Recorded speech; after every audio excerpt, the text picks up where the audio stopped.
just some things you have to deal with on this road as an expediter, you know. Is that traffic, boy. Especially in this bad weather, man. People getting in accidents and stuff, man. But, yeah, man. I'm actually on 75 South heading home. Heading from Tennessee. Yeah, we're going to head on home. Because the only reason I'm going home is because, I mean, if you saw my last video, it was just this morning I posted it, but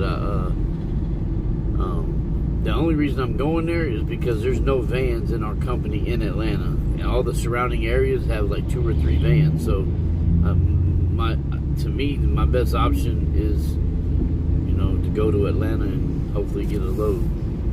It's the only real reason I'm going down to Georgia. Plus, XPO does pretty good in Georgia, so anyhow, what I wanted to talk to you guys about was, I have been talking about, my story and getting into business and stuff. I wanted to make kind of like continuing on from my last video, talking. Let's see if you can get this up here. Got it. Oh, dang, truck was on fire. Woo. Well, anyhow, we got through that. But yeah, man, I wanted to talk to you about continuing on with my video. Not really about my story, but I wanted to touch on, getting in this business about can you make a good living working for a fleet owner? And to me, I personally believe you can. Now it's going to take the right fleet owner for one, and it's going to take the right company. Now, I mean, there are companies out there that have fleet owners that you're not going to make maybe $500 to $700 a week, and some guys, some drivers are okay with that. It all depends on how much money you're trying to make. Like I said, me personally, I'm in this business to get ahead in life. I'm not in this. I have a goal in mind, and I'm not in this business just to get a paycheck. You know what I mean? But as working for a fleet owner, when I was with Alan, when I was with Alan, man, I did real good. It's just it takes a lot of humility. It takes a lot of discipline. It takes a lot of responsibility. What's important? I've said in prior videos, man, that you always want to look towards the next load. Where are you going to get the next load from? Setting yourself up to get the next load. And so that when I first came out, man, I've said before, man, I had a lot of personal issues that was going on. So yeah, I was, a lot of times, wanting to get here, wanting to get there, and and so forth, and so but as working for a fleet owner, the basic 60-40 split, driver handles the fuel. On an average, I did anywhere from $1,300 to $1,400 a week to $2,000 a week, and of course that's my gross pay, and that's not deducting the fuel money. And so I set myself at a higher standard to where I made a budget of $700 a week in fuel when I was with Alan. Only because $600 of it was for fuel and $100 of it was for my food for the week. And so I go grocery shopping once a week on a Saturday or Sunday, whenever I'm sitting, and I'd go get my food. Sometimes the $600 in fuel was less. Sometimes I needed more fuel. It all depends on how much running you're doing. But $600 a week in fuel is a pretty good budget to set yourself up for, because that's a lot of fuel. If you're running more than $600 a week in fuel, then you're running your butt off.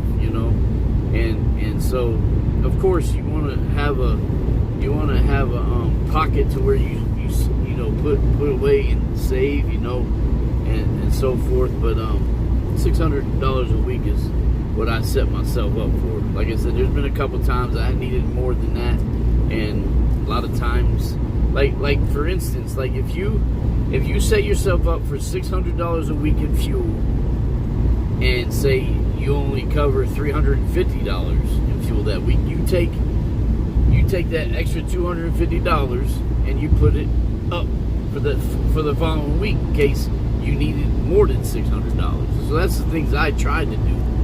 At times, I get somewhere on the weekend and I'm sitting watching football and spending money, and I spend more than I'm supposed to, and that's where I got caught up in a lot of times.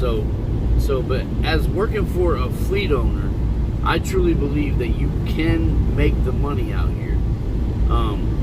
Like I said, it takes a lot of discipline to not spend money, when you got free time, when you're sitting somewhere, Patience is a virtue, man, and so that's my thing, man.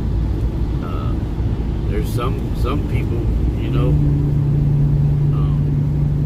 get paid on a percentage. They get paid like per mile, or they get paid, like one friend of mine, he gets paid 45 cents a mile. He don't pay for fuel, and he gets 45 cents a mile no matter what load he gets. You got other friend of mine, I got other friends that get the 40% of the 60% because he don't pay for the fuel. And so, it all depends on how the fleet owner sets it up. But if you get the 60-40 split, which that's the norm for expediting out here for a fleet owner, 60-40 split, and you cover the fuel, then I like I said, I did pretty good. There was weeks that I didn't do too good either. There's going to be weeks that you don't do good out here. Sometimes I let it get to me. I let it get to me sometimes. But you can't let the bad override the good. You gotta let the good override the bad. You know what I mean? You take yourself on an average, man. You average yourself out every 4 weeks, and look at your numbers. And Alan talks about it all the time, man. You average your numbers, man, and get an average, and you'll be surprised, man. I was surprised when I was working with Alan, and I told him, like, man, this month, he says I was crying to him or whatever, but he just messing with me, we just joke around with each other like that. But he's like, man, and then he showed me my numbers. I was like, wow, I didn't even realize that. You'd be surprised at what your numbers look like if you keep track of your numbers. You know what I'm saying? And so that's the thing, man. Keeping track of your numbers. Being disciplined out here, trying to get focused on the next load.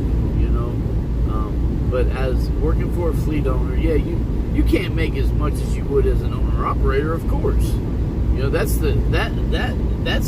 where you want to get to. You want to get to being an owner operator. That's where you want to get to. But sometimes it don't work out like that. And so if you like to run the road and you like expediting, then yeah, find your fleet owner.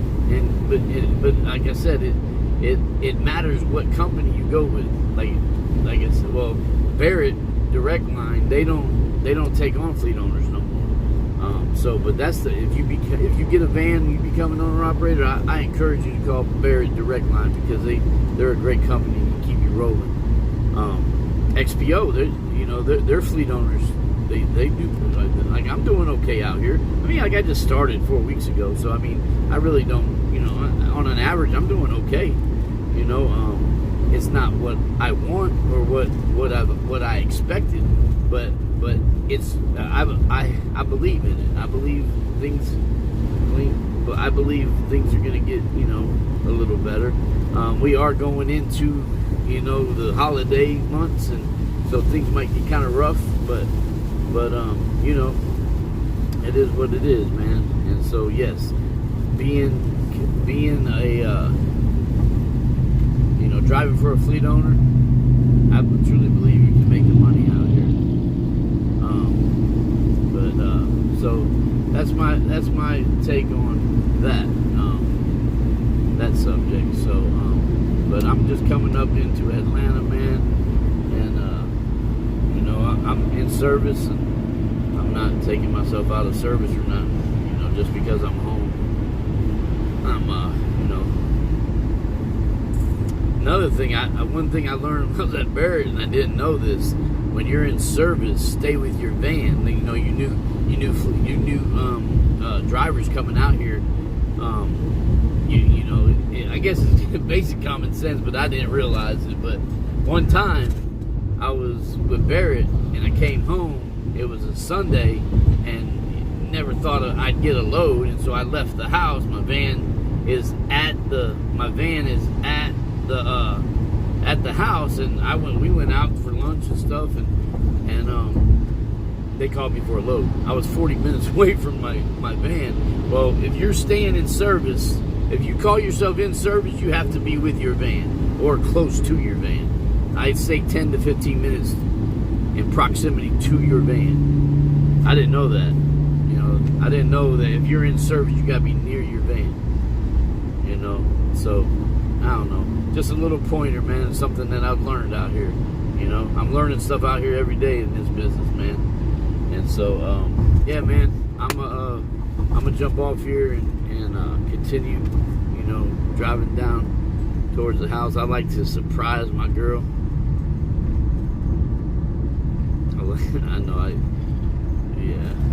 Anyhow, I don't tell her when I'm coming home. She thinks I'm going to Carolina, but I'm really coming home to surprise her. I like doing those type of things, but that's my personal life, and you guys don't want to hear about my personal life, so anyhow, man, keep on keeping on, man. God bless you guys. Y'all be safe out there, man. We'll talk to you soon.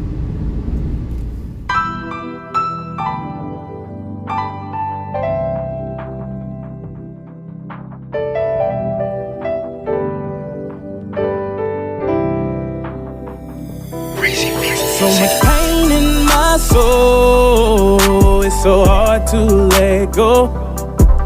But the God that I know never ever let me go.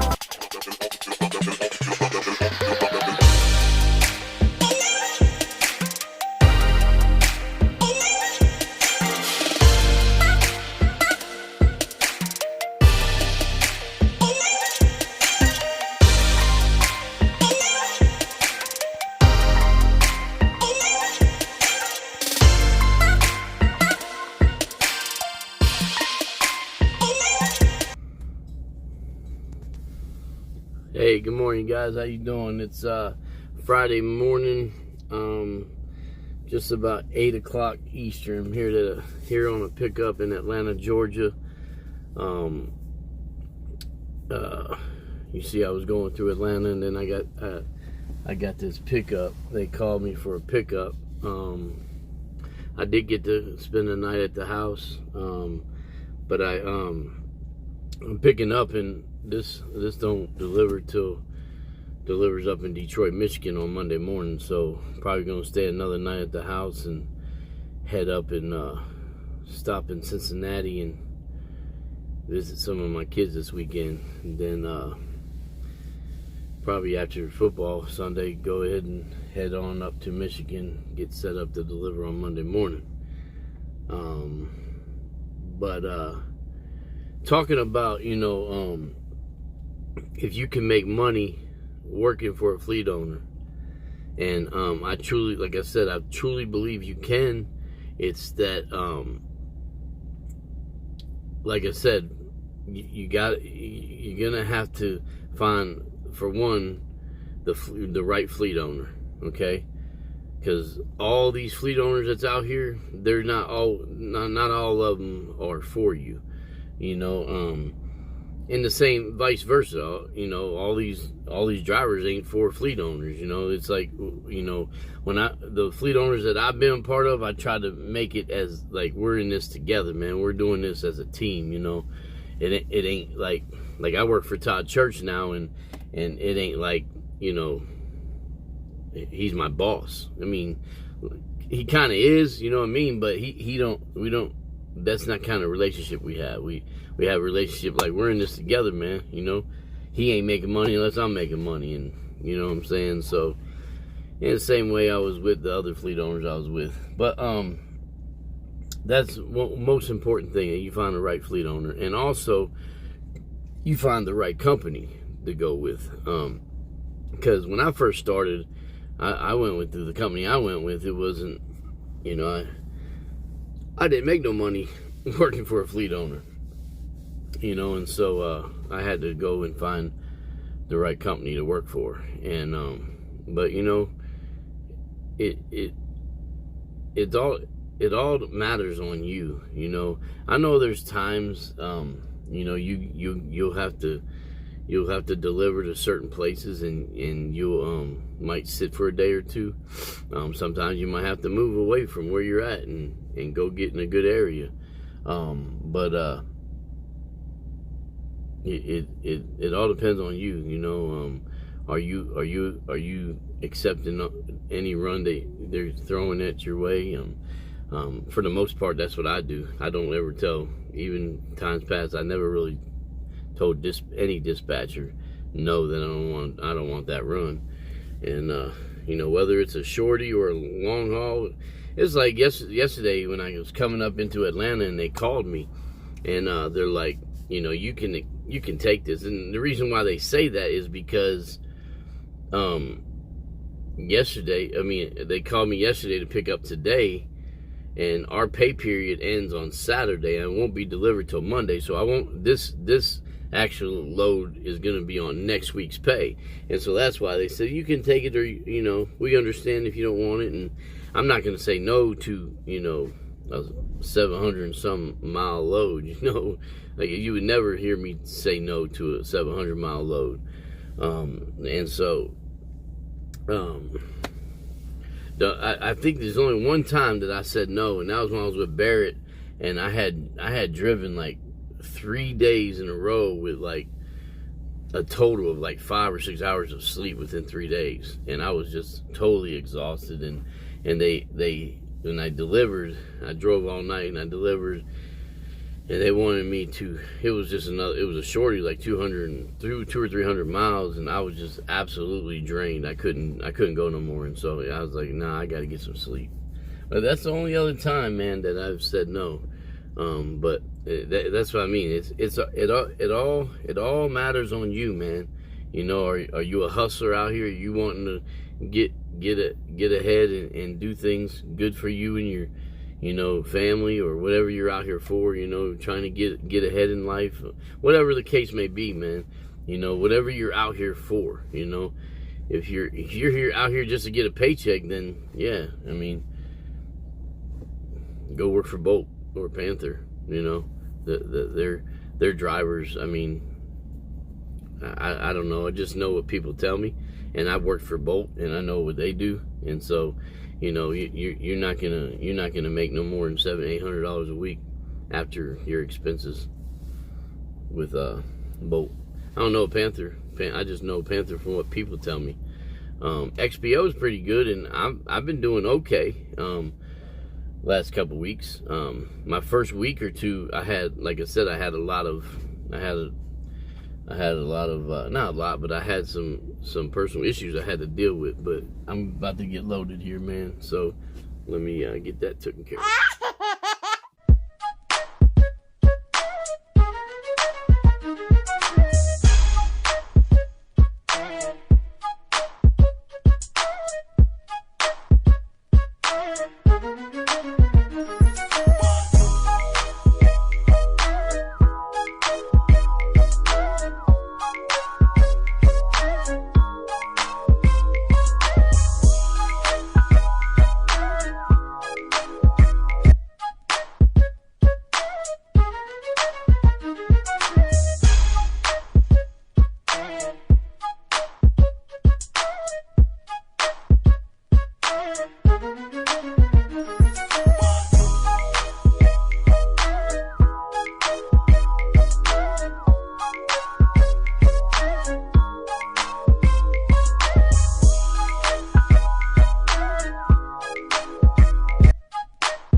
And so that's how you do that. You get that stuff loaded, strapped down. I was talking to the shipper. He was asking about you expediting. You get a lot of it, man. A lot of people don't know what we do out here. You know, a lot of people don't know there's a such thing as over-the-road van drivers. You know, I didn't know it until I got the seeing some stuff a couple years ago. But anyhow, man, that's it, man. That's it, man. That's just wanted to talk to you, man. That you can make money out here. You know, you as working for a fleet owner. You know, because you just got to keep it going. Got to keep the wheels moving. You know, when the wheels ain't moving, you ain't making no money. And so that's it, man. Just wanted to chop it up with you guys about, you know, you can make money as working for a fleet owner. Don't let people stir you wrong, but because there's a lot of stuff on the internet and Facebook and everything, that a lot of negativity, you know. I've been negative at times, you know, in the beginning of all this, you know, because I was with, you know, if you're not right with the right company and the right fleet owner, you're gonna fail at this, man. There ain't gonna be no money in it, you know. But if you do your research, man, that's one thing I tell you: do your research, man. That's the most important thing in this business. Do your research before you decide to make this move, and find yourself the right company to go with, the right fleet owner, and you do that, you'll be successful at this. So, hey man, if you have not subscribed to my channel, go ahead and hit that subscribe button. Hit that subscribe button. Hit that subscribe button. Subscribe. And I got a lot more coming, man. I try to put out as many videos as I possibly can when I got time. I mean, if I'm running, it's hard to do to edit all this, but hit that subscribe button, man. And Brother Mark will keep bringing you videos. You know, fill up that comment section, man. You can give me a thumbs up or you can give me a thumbs down. It doesn't really matter, however you want to do it. Fill that comment section up, man. And let me know what you think. And, you know, because other expediter or other people that are looking to get into expediting, they look at the comments, and the comments are coming from other expediters. And so, you know what I mean, just give us some tips and what we can do better and stuff like that. And so, yeah, man, Brother Mark's out. I'm gonna go back home and stay another night, and some things I gotta do around the house. And I'm gonna head out tomorrow and head up to Cincinnati, spend some time with the kids and some friends, and pull out of Cincinnati on Sunday and deliver Monday morning. Until the next video, man, God bless you guys. Brother Mark's out. I'm getting money is my quotation. Family man, so I need the Lambo station. Slick talker, put a chamber in the rotation. Director style, I shoot them on location. A whole Haitian, Trini and Croatian. Ass clap louder than the Oprah ovation. Double D's on the chest like Daredevil. I shoot games at a 900 a pair level. I'm in P Rider, the color ricotta. Cheese, please, you can't tell me nada.